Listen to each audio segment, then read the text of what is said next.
So in the 3D window on the top, we turned on the Enable Mesh Symmetry on the x-axis. And this is really cool because I can do all sorts of things. I can go ahead and I can grab an area and start doing some changes, and whatever I do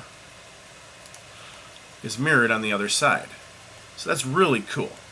However, there are some limitations to it, and we should discuss some of that.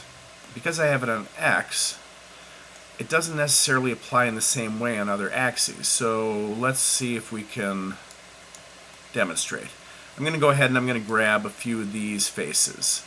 And what I'll do is I will grab these on Y and move them out and away, and we'll see that what happened on the one side didn't happen exactly the same way on the other side.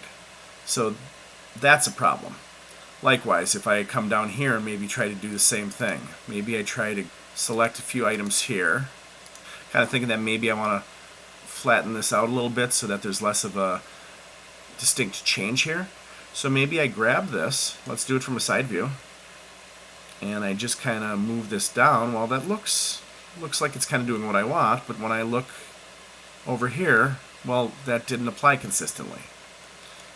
So that's not cool. Here's the other problem.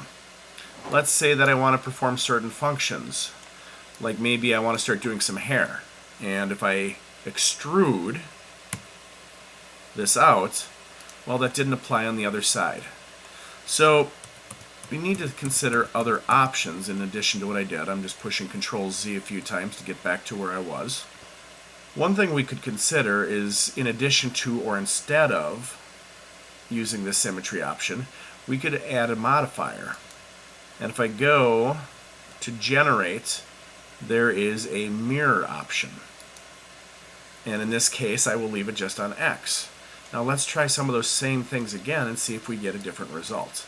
So maybe I'll grab a few of these faces right along here.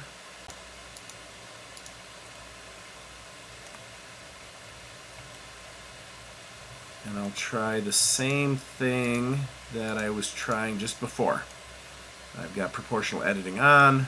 I'm going to look at it from a side view by pushing 3. I will push G to grab and move things down a little bit and see if things applied a little bit differently. So this appears to have applied more consistently. Now the geometry seems to be showing up differently, and that's something we can discuss later, or even certain things that I might do differently in a project like this. But for the moment, that does seem to be working. Now let's see if that applies over here. I'm going to just do a C to circle select, and I'll grab a few of these. And what I'll do is I'll just go ahead and do a G, and I'll do it on Y.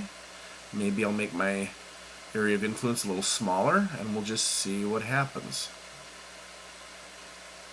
Now when I look at the other side, it appears to be trying to match things more properly. I'm going to actually Control-Z because I think I'd like a larger area of influence when I do that. So in this case, I'm going to do a grab again on Y. I'll make my area of influence bigger by rolling on the mouse wheel a little bit and slide that out a bit. Cool. Let's see if this works now if I scale things a little bit. So maybe what I'll do is I will scale down by pushing S. I'll roll my mouse wheel down a bunch, and I'll try to shrink things down somewhat.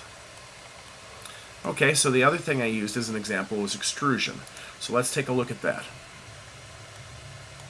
I'm going to do a circle select.